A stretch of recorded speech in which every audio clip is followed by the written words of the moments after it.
નમસ્કાર મિત્રો, જાગો ખેડૂત યુટ્યુબ ચેનલમાં તમારા બધાનું હાર્દિક સ્વાગત છે। તો આજના વિડીયોમાં આપણે ગુજરાતના મહત્વના 50 સમાચારની વાત કરવાના છે, તો ચેનલને સબસ્ક્રાઇબ કરી લેજો। ગ્રામીણ વિસ્તારોમાં ગરીબોને ઘર બનાવવા માટેની સહાય વધારીને હવે 1.70 લાખ કરવામાં આવી છે।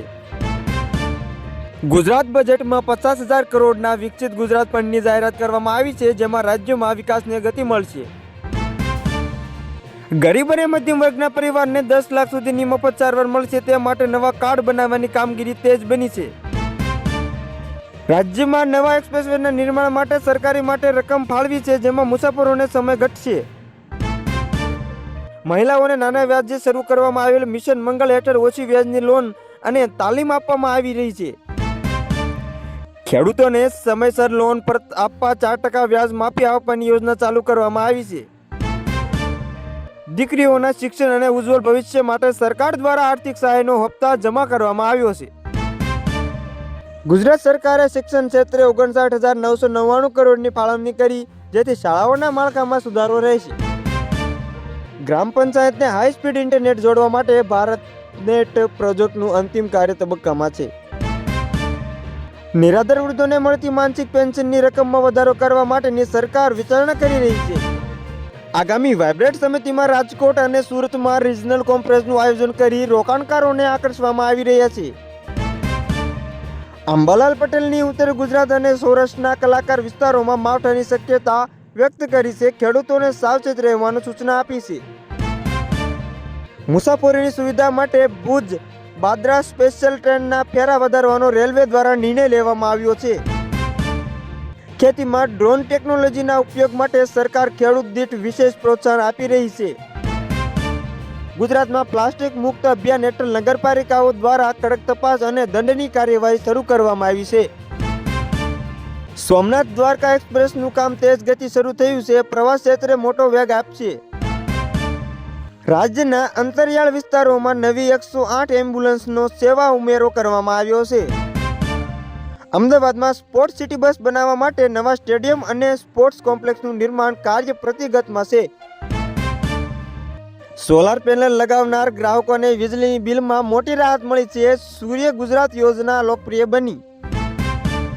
ઓનલાઈન છેતરપિંડીથી બચવા માટે પોલીસ વિભાગ દ્વારા રાજ્યમાં જનજાગૃતિ અભિયાન ચલાવવામાં આવી રહ્યું છે।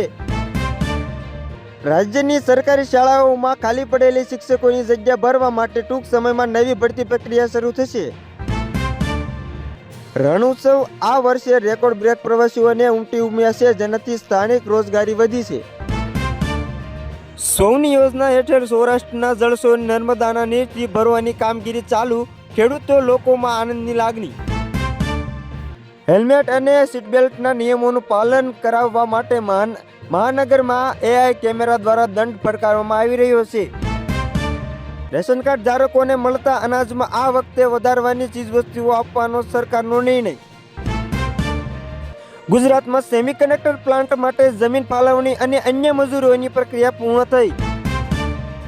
આદિવાસી વિસ્તારના વિકાસ માટે દાહોદમાં નવું એરપોર્ટ બનાવવાની મંજૂરી આપવામાં આવી।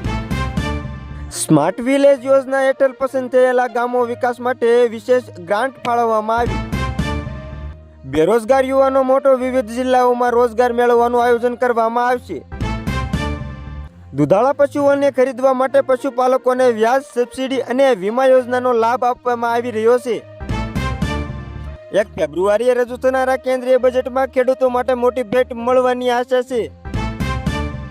આંતરરાષ્ટ્રીય બજેટમાં તેલના ભાવ ઘટતા ભારતમાં પેટ્રોલ ડીઝલનું સસ્તું થવાની શક્યતા। ગ્રામીણ વિસ્તારમાં પણ UPI પેમેન્ટનો ક્રેઝ વધ્યો, નાના વેપારીઓ ડિજિટલ બની રહ્યા છે। રાજ્યમાં વનીકરણ વધારવા માટે સોશિયલ ફેક્ટરી વિભાગ દ્વારા મુક્ત રોપાનું વિતરણ કરવામાં આવ્યું।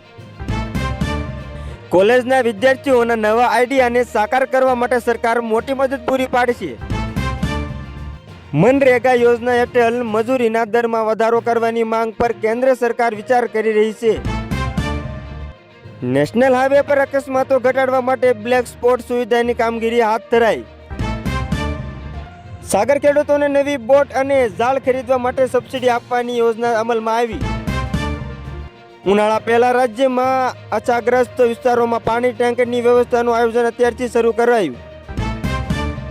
સરકારની તમામ સીધી સહાય હવે માત્ર જનધન ખાતા દ્વારા જ ટ્રાન્સફર કરવામાં આવશે।